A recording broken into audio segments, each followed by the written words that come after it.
Hola a todos y bienvenidos a este nuevo video de su canal de Silando Mates. ¿Cómo estás el día de hoy? Espero que te encuentres de lo mejor.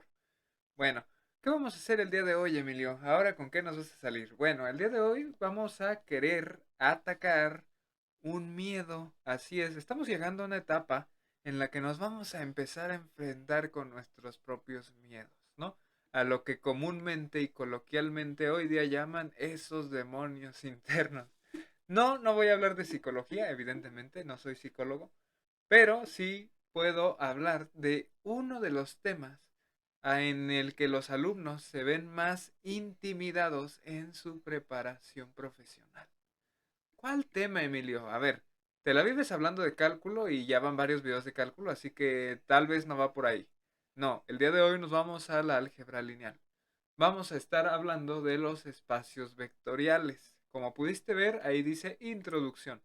Este video es introductorio, es para que empieces a saber más o menos de qué va esta onda de los espacios vectoriales y en los videos posteriores que acompañarán a este video vamos a ir entrando cada vez más y más y más y más a los espacios vectoriales, sus aplicaciones y demás, ¿no?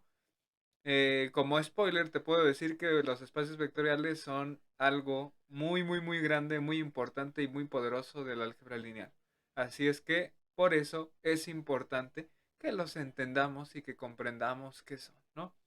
Bueno, eh, ¿qué onda? ¿Lo definimos de una vez o todavía no? Bueno, antes de definirlo, déjame decirte qué vamos a necesitar o qué vamos a ir teniendo, ¿no? Lo primero que nosotros tenemos, por ejemplo, aquí en esta imagen es un conjunto que se llama V.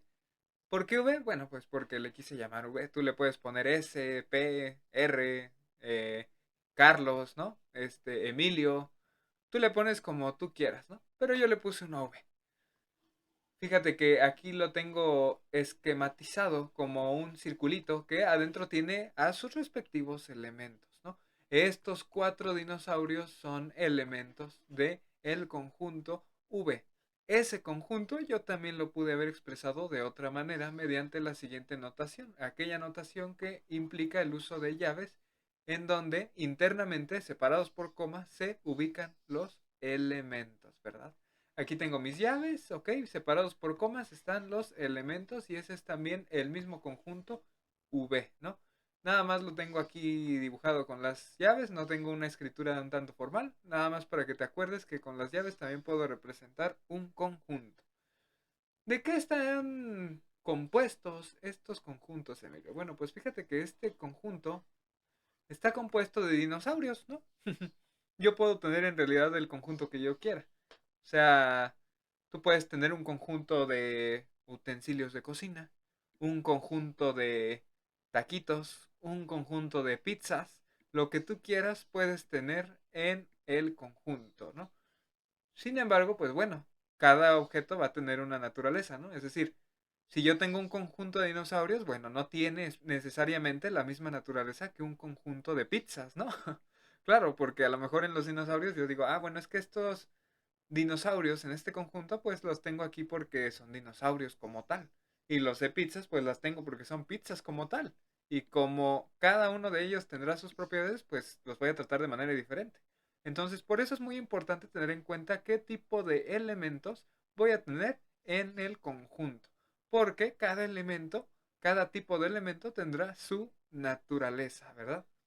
Oye, Emilio, y pues hasta ahora todo muy bien, todo muy padre, pero no estamos en una especie de ciencia que nos abarque dinosaurios como o elementos matemáticos. Estamos en matemáticas, Emilio. Tienes que hacer uso de otra cosa.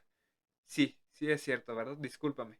Necesitamos entrarle a las matemáticas. Entonces, en matemáticas, ¿qué va a pasar? Yo puedo definir también un conjunto, ¿sí?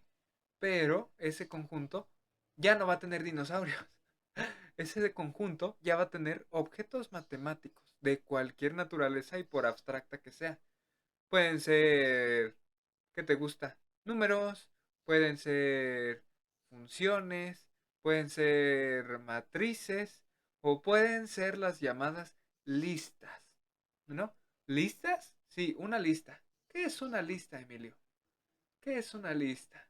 Una lista, aquí lo voy a escribir. una lista en matemáticas, claro, ¿verdad? Porque tú conoces las listas, pues porque haces una lista para ir al súper, tu profe en la clase pasa lista para ver quién está presente y quién no. Pero en matemáticas, una lista se define de la siguiente manera. Una lista va a ser una colección ordenada, ordenada. Fíjate muy bien, ¿eh? Colección ordenada de n elementos, ¿no? Nota entonces que n va a ser un entero positivo, ¿no? Sí, entonces dichos elementos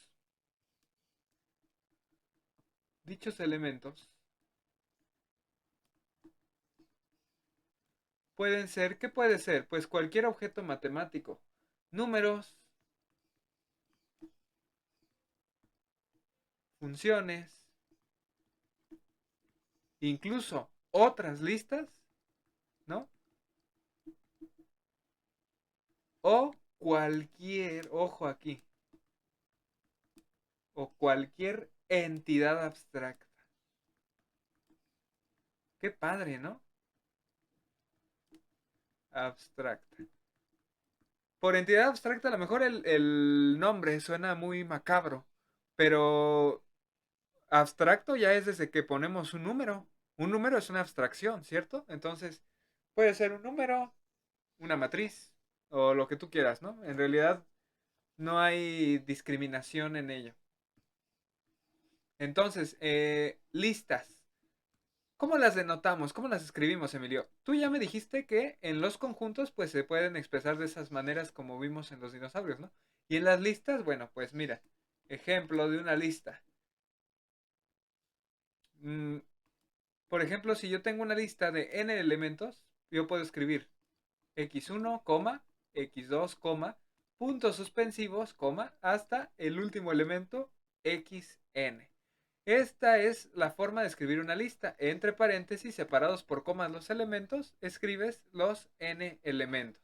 El primero es x1, el segundo es x2, suspensivamente así hasta el elemento n, el último elemento, ¿no? Nota, por favor, que es una colección ordenada de n elementos, con n un entero positivo, pero tiene que ser finita. No puedo decir, pues es que tengo una lista infinita. Eso ya no sería una lista, matemáticamente hablando, ¿no? Entonces necesitamos que sean elementos finitos. Puede ser hasta 20 elementos si quieres, pero siempre finito. No puedo decir, tengo una lista que nunca termina. Resulta que no. ¿Ok? Ahora, dice, es una colección ordenada. Sí, claro, y eso es una de las cosas que la va a diferenciar de un conjunto. Así es que ahorita empieza un pequeño round, un pequeño boxeo entre lista y conjunto. Fíjate, nosotros acá teníamos un conjunto, ¿no? El conjunto de estos dinosaurios. Pero pues en realidad el orden de los dinosaurios me da igual. O sea, el dinosaurio rojo lo pude haber puesto en donde está el verde y donde está el rojo poner el verde, ¿no? Pude haber invertido sus ubicaciones y hubiera dado igual, hubiera sido el mismo conjunto, no se veía afectado, porque el conjunto lo único que hacía era reunir a esos dinosaurios, ¿cierto? La lista no. La lista dice, a ver, necesito que tengas un orden. Esto es una colección ordenada. Por lo tanto, el orden en las listas es fundamental e importante, ¿no? Ejemplo de eso, ejemplo del orden, ¿no? Si yo tengo la lista compuesta por tres elementos, uno, 3 y 5, yo puedo tener otra lista totalmente diferente que sea 5, 3 y uno. ¿Y cómo van a ser esas dos listas entre sí, Emilio? Diferentes, totalmente diferentes. Ambas tienen tres elementos, ambas tienen como elementos al uno, al 3 y al 5, pero el orden cambió. Por lo tanto, esto las hace totalmente diferentes. Cosa que no hubiera pasado en un conjunto, porque si yo hubiera definido el conjunto uno, 3 y 5, fíjate que ya usé llaves, como en el ejemplo acá arriba de los dinosaurios, ¿sí? Ese conjunto hubiera sido totalmente equivalente a 5, 3, 1. Aquí sí hubiera habido equivalencia. Entonces, ¿te das cuenta en la gran diferencia entre el objeto matemático lista y el objeto matemático conjunto? Otra diferencia es la siguiente. Ejemplo ahora de repetición. Le voy a llamar repetición. Repetición. Repeat. ¿No? En una lista, si yo tengo, por ejemplo, no sé, la lista dada con dos elementos iguales, 4 y 4, y la lista pero con tres elementos iguales, 4, 4 y 4. ¿Cómo son esas dos listas entre sí? Son totalmente diferentes. Mientras que en los conjuntos, el conjunto 4 con elemento 4 y 4 y el conjunto con elementos 4, 4, 4 son totalmente equivalentes e incluso son iguales al conjunto que solamente tiene por elemento al 4. Es decir, el conjunto te dice, mira, me da igual si quieres ponerme 1000 veces el mismo elemento, no me importa. A mí lo único que me importa es qué elemento me pusiste. Si ya tengo adentro de mí al 4, así lo tenga 1000 veces, me quedo con uno. ¿Sí? Pero la lista dice, ¿qué crees? Que aquí las cosas no van a ser así. Yo tengo aquí dos veces al 4 y si agrego otro 4 ya estamos hablando de dos cosas totalmente distintas, ¿ok? Entonces, quiero que tengas muy presentes esas dos diferencias, ¿no? Como las listas tienen un orden y tienen ciertas restricciones a diferencia de los conjuntos, ¿no? Entonces, por eso es que las listas también pueden ser elementos de este conjunto, ¿no? Por ejemplo, el dinosaurio rojo puede ser la lista 1-1, el dinosaurio amarillo puede ser la lista 3-2, el dinosaurio verde puede ser la lista 0-1, el dinosaurio rosita puede ser la lista 0-0, ¿no? Y ese es un claro ejemplo de cómo en este conjunto V los elementos son listas. Entonces, ese fue un claro ejemplo de cómo los elementos de un conjunto bien pueden ser listas. No hay ningún problema. Ahora, te puede entrar la duda. Emilio, entonces en las listas, ¿alguna vez va a existir igualdad? ¿O siempre van a ser distintas? ¿O cómo está funcionando esta situación, Emilio? Como que no me queda claro. Mira, las listas sí pueden definir una igualdad. Sí hay igualdad entre listas. Solamente que hay condiciones para que esta igualdad se dé. ¿Cuándo se da la igualdad? La igualdad entre dos listas se da si y solamente si tienen la misma longitud y los mismos elementos en el mismo orden. Entonces, ten mucho cuidado. Cuando tú tengas dos listas y las vayas a comparar, cerciórate de que estas condiciones se cumplan para poder decir que esas listas son iguales, ¿no? Bueno, dicho esa definición, entonces vamos aquí a ver un poquito la notación de cómo escribimos nosotros las listas. Viendo esa notación, estoy seguro que te va a caer un 20 porque, porque es algo que quizá ya has visto si es que estás tomando algún curso que tenga que ver con álgebra lineal, ¿no? A lo mejor ahorita esta terminología te suena un poco rara y dices, ¿de qué está hablando Emilio? O sea, no entiendo, pero ahorita te va a caer el 20 y vas a ver que se va a romper un gran mito, una gran creencia que se tiene de generación en generación en la enseñanza del álgebra lineal. Bueno, notación. Por ejemplo, Emilio, a ver, una lista con dos elementos, ¿no? Una lista de dos elementos. Lista. A ver, pues Emilio me dijo de dos elementos, ¿no? Emilio me dijo que eso era con paréntesis y que dentro iban los elementos separados por comas. El primer elemento, coma, el segundo elemento. Una lista, pero ahora de tres elementos, entonces sería lo mismo. X1, X2, X3. Sin embargo, yo puedo denotar el conjunto de todas las listas que guarden una característica en particular, ¿no? Por ejemplo, fíjate que nosotros acá arriba definimos un conjunto, el conjunto V, que contiene dinosaurios. Yo pudiera describir a lo mejor ese conjunto diciendo, no, pues V es el conjunto de todos los dinosaurios, de colores, ¿no? Y ahí están todos los dinosaurios del canal en todos sus colores, ¿no? Entonces, nosotros podemos escribir de esa manera un conjunto. Ahora, si yo tengo un conjunto de listas, ¿cómo las denotaría? ¿Cómo denotaría todo ese conjunto de listas? Es decir, si yo tengo, por ejemplo, aquí un conjunto y yo aquí tengo listas, por ejemplo, de dos elementos. Aquí tengo a x1 y x2. A lo mejor tengo otro elemento que se llama y1, y2, etcétera, etcétera, ¿no? Tengo varios elementos que son listas de dos elementos.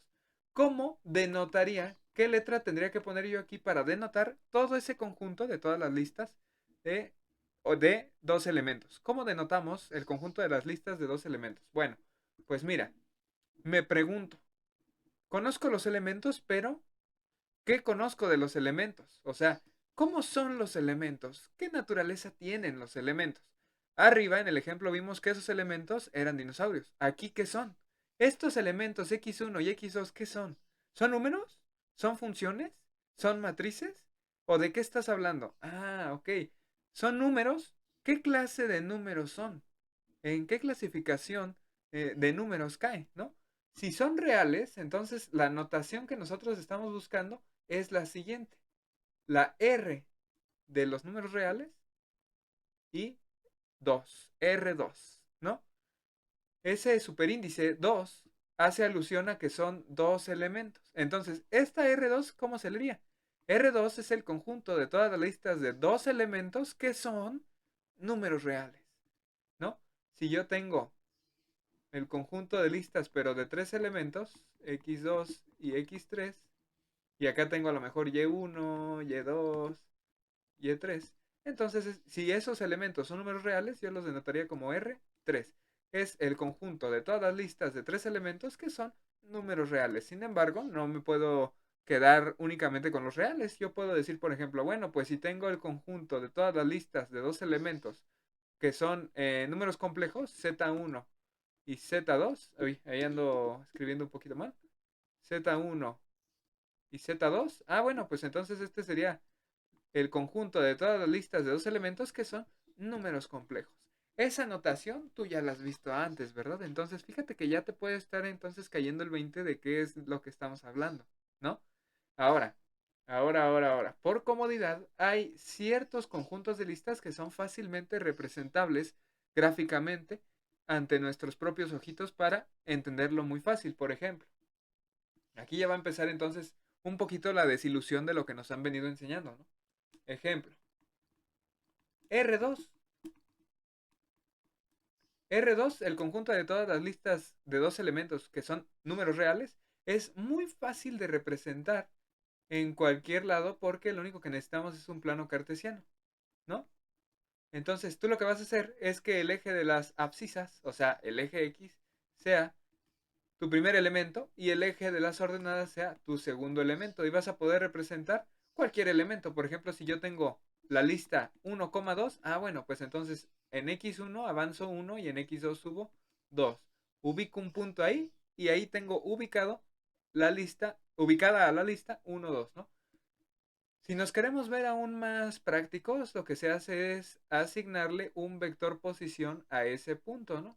¿Por qué? Porque con unas flechitas que nos faciliten la visualización podemos nosotros hacer operaciones fácilmente, operaciones como la suma o la multiplicación escalar, que son operaciones entre listas, ¿no? Por ejemplo, si yo tengo 1, 1, ¿no? Más, ¿qué te gusta? 2,3. Bueno, pues entonces yo otra vez podría hacer uso de mi representación cartesiana, ¿no? Y decir, a ver, 1, 1 estaría por aquí y le asigno su vectorcito, ¿no? Uy, me quedó un poco feo ese vector, ¿verdad? Y le asigno su vectorcito. 2, 3 a lo mejor está por acá, ¿no? Ya está por acá. Y le asigno otro vectorcito. Entonces, nosotros lo que hacíamos era.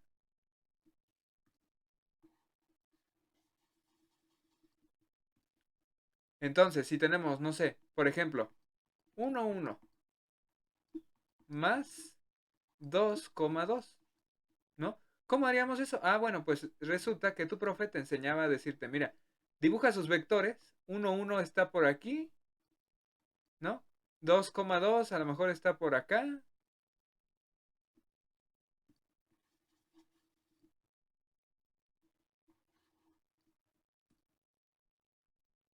Entonces, si nosotros tenemos, por ejemplo, x1, x2 más x3, x4, para sumarlos, tu profe te decía, mira, vas a dibujar sus vectores, posición, Este es el vector asociado a esta lista de aquí. Y luego dibujas el vector asociado a esta lista de acá, ¿no? A lo mejor es este de aquí, ¿no? Entonces, tú lo que vas a hacer luego es usar una regla y vas a volver a dibujar el vector de la primera lista aquí y el vector de la segunda lista acá. Agarras la diagonal y esa diagonal es el resultado de la suma de estas dos listas de dos elementos. Y era lo que llamábamos suma de vectores, ¿no? Entonces, ¿cómo se hacía? Pues simplemente agarrabas término a término y sumabas x1 más x2, perdón, x1 más x3, coma, x2 más x4, ¿no?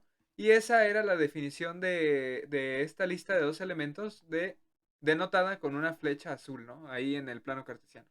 Entonces, quiero que aquí ya te caiga el 20 de que toda esta representación visual que hemos venido nosotros trabajando a lo largo de nuestra educación es una mera representación gráfica que nos ayuda a visualizar el objeto matemático abstracto en cuestión, ¿sí? Y usamos flechitas para ver todo de una manera más sencilla. Sin embargo, lo que hay detrás de todo esto en el contexto del álgebra lineal es el significado, la definición de listas, ¿no? Y lo mismo pasaba en R3. En R3, ¿qué pasaba? Ah, bueno, pues como eran listas de tres elementos, bueno, pues eso era muy fácil de representarlo en el plano tridimensional. Entonces tú agarrabas un punto, x1, x2, uy, se me anda aquí bugueando esto, y x3 le asocias un vector y listo, ¿no? Ya puedo representar toda esa información mediante una flechita, ¿no? Que llaman vector. Entonces, esto únicamente es una manera de ver muy fácilmente qué es lo que pasa con las listas. ¿Por qué? Porque, por ejemplo, también tenemos otra operación de listas, que es la multiplicación por escalar. Es otra operación aparte de esta que vimos aquí, la suma. La otra es la multiplicación escalar. ¿Qué pasa, por ejemplo, volviendo a R2?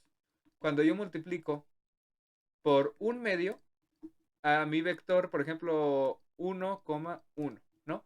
Bueno, pues en mi plano cartesiano yo agarro y represento el 1,1 aquí. 1, 1. Y ahí está el vector, ¿no? Listo. Si tú lo multiplicas esto por un medio, te va a dar un medio, un medio. Multiplicas ambos elementos de la lista por el escalar, ¿no? Y entonces esto de aquí es otra lista, ¿no? Una nueva lista que simplemente tiene elementos un medio y un medio.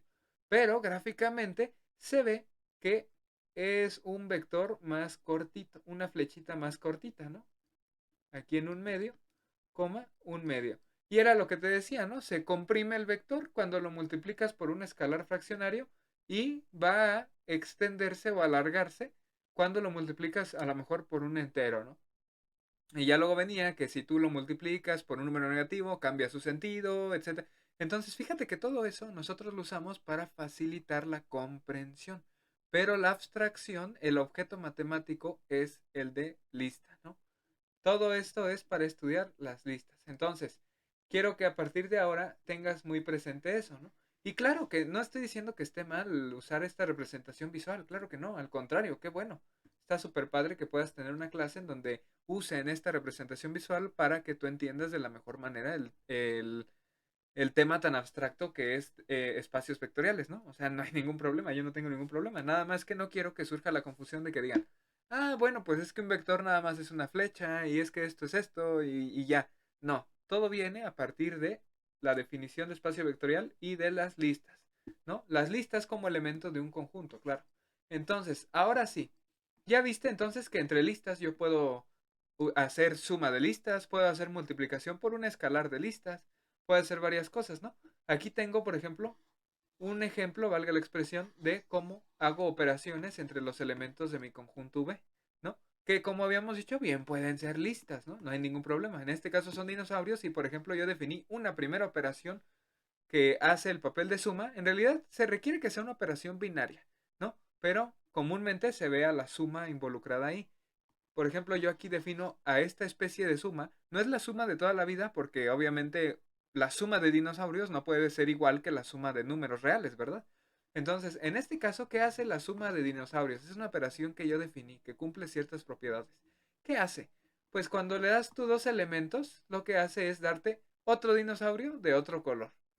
Y como ese resultado sigue siendo un dinosaurio y sigue siendo un color incluido en la gama de colores que yo tengo en mi conjunto V, bueno, pues entonces se dice que es una operación que cumple la propiedad de cerradura. Es decir, la suma de esos dos elementos te da otro elemento que sigue perteneciendo al conjunto de dinosaurios original. Y tengo otra operación que se llama multiplicación escalar en las listas o aquí multiplicación por una piedra, ¿no? Fíjate aquí, lo que quiero que veas es que la piedra no está en mi conjunto de dinosaurios. La piedra viene de otro conjunto, ¿no? Por ejemplo, aquí, el dinosaurio viene del conjunto V, ¿no? Y a la piedra yo la voy a traer de otro conjunto de elementos diferentes a los dinosaurios. Por ejemplo, un conjunto de piedras, ¿no? Un conjunto que se denota con P. Es el conjunto de todas las piedras. A lo mejor hay piedritas, piedrotas, hay algunas especies ahí de piedras preciosas, cosas raras, ¿no? Pero yo me traigo de ahí a una y resulta que cuando se operan en multiplicación estas dos cositas, lo que va a hacer con el dinosaurio es que va a hacerlo más grande. ¿Te sonará eso con lo que vimos allá abajo de la operación multiplicación por escalar con los vectores? ¿Te acuerdas que vimos que si lo multiplicábamos por un medio se hacía más chiquito y si lo multiplicabas por un número entero crecía en magnitud? Bueno, pues en este caso yo definí esta operación con el dinosaurio y lo único que hace es que el dinosaurio se hace más grande. Listo. ¿Qué pasa aquí? Que el resultado sigue siendo un dinosaurio y sigue siendo de la gama de colores que tengo aquí. O sea, sigue habiendo una propiedad de cerradura. Por lo tanto, se dice que como esas dos propiedades cumplen cerradura, eso significa que este dinosaurio, es decir, el resultado de la primera operación suma, sigue perteneciendo a V y el resultado de la segunda operación también sigue perteneciendo a V. Esas dos características de cerradura tienen que tener cualquier operación que nosotros querramos definir en este tipo de cosas, ¿no? Entonces, así de fácil. Ahora sí, fíjate. Si tú tienes además ya un conjunto de ciertos elementos de cualquier naturaleza, dinosaurios, listas, funciones, matrices, lo que tú quieras, ¿no? Tienes bien definidas dos operaciones, ¿no? Una de suma y una de multiplicación escalar, operaciones binarias. Si este conjunto cumple, ¿no? Esta situación de cerradura y otras propiedades que ahorita vamos a ver, se dice que ese conjunto es un espacio vectorial. Ahí está el por qué estuvimos viendo todo esto. Es decir, aquí yo tengo el conjunto de estos dinosaurios. Ya tengo dos operaciones bien definidas. Ya tengo que se cumple la cerradura en estas operaciones, ¿no? Es decir, que al hacerlas el resultado va a dar un elemento que sigue perteneciendo al conjunto de dinosaurios V. Ya lo tengo. Entonces, ¿qué es lo que yo debo de tener más? Otras propiedades que ahorita vamos a ver. Pero, si este conjunto cumple con esas propiedades que te voy a enseñar, lo podemos bautizar como espacio vectorial. ¿Y qué crees? Una vez que yo lo bautizo como espacio vectorial, a los elementos de este conjunto, que bien pueden ser listas, se les llama vectores o puntos. Entonces, ¿ya viste que un vector no es una flecha? Un vector va a ser ese elemento, cada uno de esos elementos del conjunto que satisface todas las operaciones y las condiciones que te voy a mostrar, ¿no? Que se le llama espacio vectorial. Cuando ya tienes un conjunto que se nombró espacio vectorial, ahora sí, sus elementos son vectores o puntos. Por eso que en R2 y en R3 le llamemos a esas listas vectores, porque resulta que tanto R2 como R3 son espacios vectoriales. Y como ahora sí, los conjuntos de todas las listas de dos elementos y de tres elementos se bautizaron, se nombraron, se postularon como espacios vectoriales, a todos sus elementos, es decir, a todas las listas que los conforman, les vamos a llamar vectores. ¡Tarán! Eso es un espacio vectorial. Esa es la importancia de tener bien conceptualizado esta situación, ¿no? Vamos a ver las propiedades que satisfacen entonces los espacios vectoriales, ¿no? Ya vamos a entrar ahora sí en materia, ya que viste más o menos la diferencia entre los elementos, la diferencia entre los conjuntos, entre las listas. Ya viste terminología, vamos a entrar en materia ahora sí. Vamos allá. Bueno, ya estamos aquí entonces, ya vamos ahora sí a dar formalidad a la definición de espacio vectorial y vamos a ver precisamente qué características, qué cualidades debe de tener mi conjunto de objetos para que se pueda nombrar espacio vectorial, ¿no? Ese conjunto de dinosaurios, ¿qué necesita para que pueda decir, "Ah, yo soy un espacio vectorial", ¿no?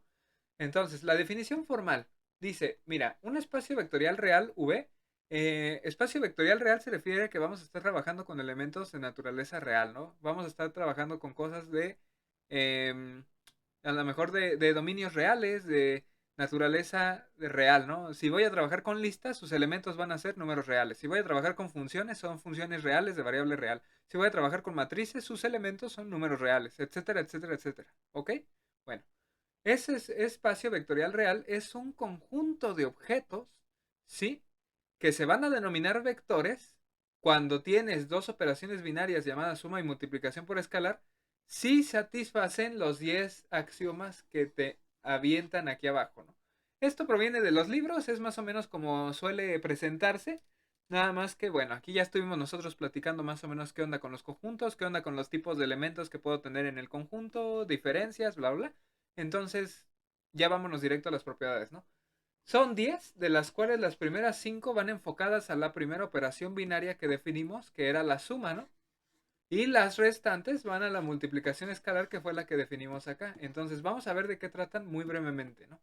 La uno dice, U más V están en V. Claro, ¿quién es U y quién es V, Emilio? Como que no, ni idea, no sé quién sea. Cuando tú tienes tu conjunto de elementos V, ahí adentro van a haber varios elementos, ¿no? Uno de ellos va a ser U y uno de ellos también va a ser V, ¿no? Así como lo definimos acá arriba, que mis elementos eran dinosaurios, bueno, aquí ahora es una letra U y una letra V, ¿no? Que bien pueden ser cualquier entidad abstracta, ¿no? Puede ser el dinosaurio, puede ser una función, puede ser una lista, ¿no? Entonces, ten en cuenta eso. Ok, entonces esto lo que dice es, la suma de los dos elementos sigue estando contenida en V, es decir, el resultado de sumar estos dos cuates, ¿no? Con la operación suma que tú definiste, ¿sí? Va a seguir estando aquí, ¿no? Si por ejemplo U más V me da un W, un objeto W, W, fíjate que sigue estando contenido en V, ¿no? Esa es la propiedad de cerradura, ¿no? Que es lo que te había dicho anteriormente, ¿no? Acá arriba, fíjate que dijimos.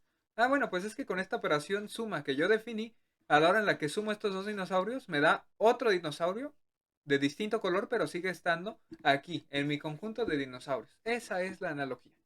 Las otras dos que siguen, fíjate que son propiedades tanto conmutativa como asociativa, las de la suma de toda la vida que tú ya conoces, ¿no? Es decir, al sumar los dos dinosaurios, no importa el orden en el que los sumes, siempre se conserva el resultado de esa suma. Es decir, acá arriba, yo hubiera podido sumar primero el rojo y luego el rosita, o bien el rosita y el rojo como lo tengo aquí, y hubiera seguido obteniendo el mismo resultado. Tercera propiedad, que es la que te había dicho, asociativa, lo único que nos dice es que puedes hacer agrupaciones, ¿no? Entre dos elementos. Por ejemplo, si hubiera querido sumar el dinosaurio verde más el rosita más el rojo, yo hubiera podido agrupar y primero hacer el verde más el rosita y a ese resultado sumarle el rojo. O bien, agrupar y decir, bueno, agrupo y primero hago el rosita más el rojo y a ese resultado le sumo el dinosaurio verde. Y se va a seguir obteniendo el mismo resultado, ¿no? Ahora, fíjate, ahora vamos a llegar a una muy fuerte, ¿eh? Y esta está loquita por no decir otra palabra. La 4 es una propiedad fundamental y muy importante en los espacios vectoriales. Tu conjunto V contiene un cero, tal que para todo elemento, al hacer la suma entre ese elemento y el elemento cero que definimos, el resultado es el mismo elemento original. U más cero quedó U, ¿no? Esto, por ejemplo, cuando nosotros trabajamos con números, pues lo conocemos así, idéntico aditivo. 5 más qué te da 5, pues 5 más cero, ¿verdad? Pero esto es en el caso de los números reales. Aquí yo ya estoy hablando de cualquier objeto por abstracto que sea, entonces no voy a estar hablando únicamente del número cero. En función de la naturaleza de los objetos que yo tenga en mi conjunto será la definición de cero que voy a tener. Por ejemplo, en R2, si tú tienes una lista de dos elementos números reales, menos uno, y bueno, es más, para que no haya negativos, 1,2, ¿qué le tendría yo que sumar a ese 1,2 para seguir obteniendo 1,2? Ah, bueno, pues entre listas se suman, por lo cual yo tendría que sumarle entonces una lista de dos elementos, porque recuerda que se tiene que coincidir en dimensiones, y esos elementos tendrían que ser números ceros, para que así a la hora en la que voy a sumar elemento con elemento, 1 más 0 sea este 1 y 2 más 0 sea este 2. Pero fíjate que aquí, esto de aquí hizo el papel del cero que conocemos en los números reales, pero aquí no es un número real. Aquí es una lista perteneciente a R2. Entonces, si tú tienes un conjunto de listas de dos elementos, el cero que voy a definir, a priori, tiene que ser también una lista, ¿no? ¿De qué depende cómo va a ser el cero que voy a definir? De la naturaleza de los objetos con los que estés trabajando en ese conjunto. Claro. Otra cosa, ahí te va otro ejemplo. Si yo tengo un conjunto de matrices 2 por 2 y por ejemplo tengo esta matriz 1, 2, 3 y 4, ¿qué tendrías tú que sumarle para seguir obteniendo la misma matriz 1, 2, 3 y 4? Ah, bueno, pues yo tendría que sumarle la matriz cero, ¿no? De 2 por 2, para que así cuando yo sume elemento con elemento obtenga tal cual la misma matriz, ¿no? Entonces, fíjate que esto de aquí hace el papel del cero de los números reales, más no es un número real, es una matriz. Es una matriz cero de 2 por 2, ¿no? Cero de 2 por 2. ¿Sale? Entonces, eso es lo que quiero que te quede claro. O sea, no estoy definiendo un cero que es un escalar, no es un número. Estoy definiendo un cero que posee la naturaleza de los objetos con los que estoy trabajando. ¿Va? Bueno, espero que haya quedado claro esa propiedad. 5. El inverso aditivo. Sí, va a existir otro elemento de mi conjunto. Va a existir ahí un elemento que se va a denotar por el negativo de un elemento. Por ejemplo, si tú aquí agarras a U, bueno, va a existir otro elemento que sigue estando aquí en V, pero que se va a denotar con el negativo de este elemento U, ¿no? Tal que cuando tú los involucras en la suma que definiste, te va a dar el cero, pero este cero no es el número real, es el cero que depende de la naturaleza de los objetos, ¿no? ¿Sí? Por ejemplo, en R3, 2, 2 y 1. Yo, ¿qué le tengo aquí que sumar para obtener entonces la lista de ceros? La lista de tres elementos que son ceros. Eso es el vector cero en R3, ¿no? ¿Qué le tengo que sumar? Ah, bueno, pues le tendría que sumar menos 2 y menos 1, ¿no?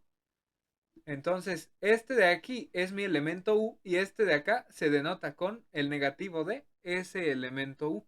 Y a la hora en la que los veo relacionados mediante la suma que definí, me va a dar el cero que yo definí, ¿no? En este caso, la lista de tres elementos que son ceros.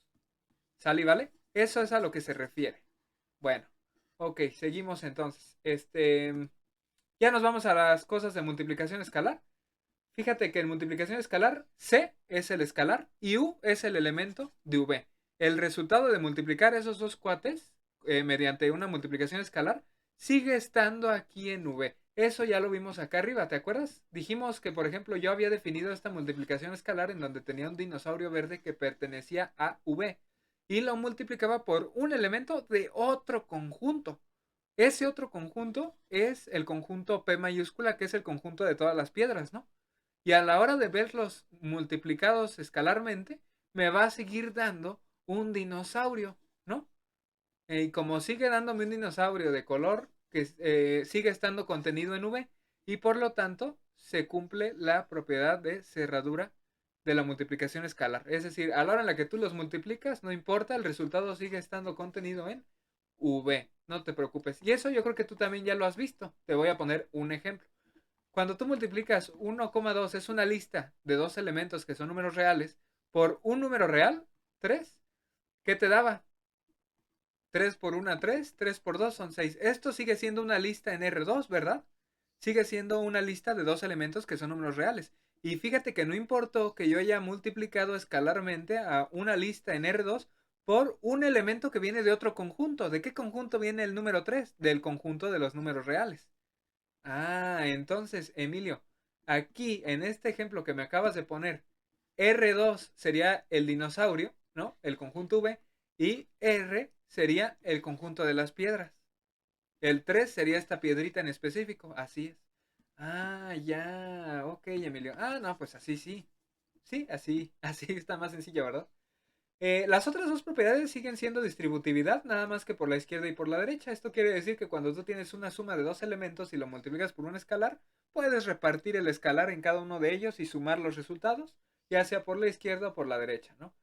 Y la propiedad 9 nos dice igual que puedo asociar. Si yo tengo multiplicados entre sí dos escalares por el elemento de mi conjunto, no importa el orden en el que lo haga, siempre voy a obtener lo mismo.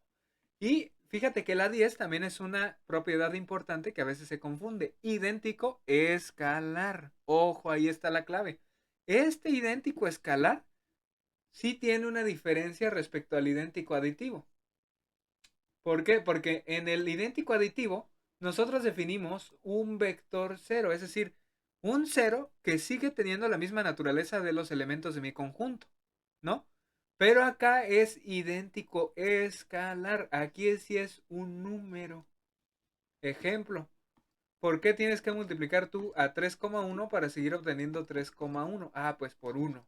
Para que así yo haga 1 por 3 es 3 y 1 por 1 es 1. Y sigo obteniendo mi lista, ¿no?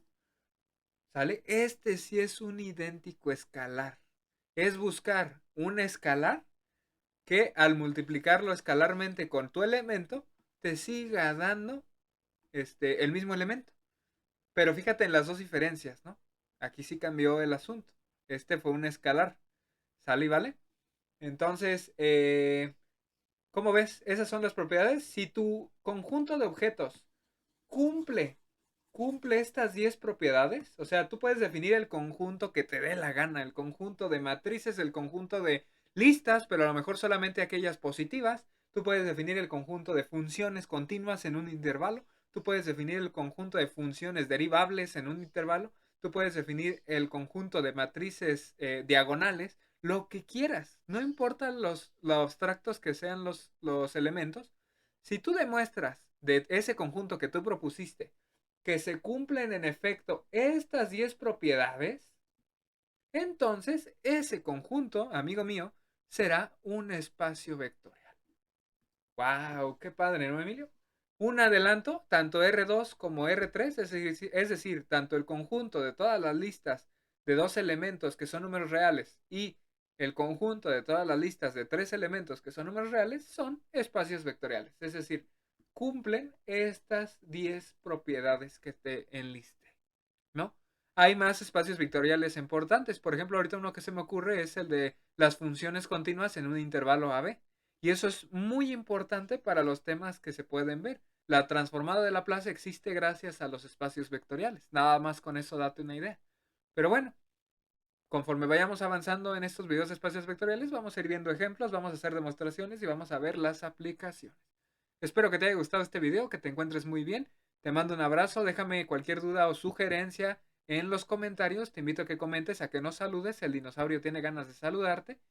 Si quieres que revisemos algún tema o alguna duda que tengas, házmela saber y sin problemas le hacemos un video. Cuídate mucho, nos estamos viendo muy pronto con más.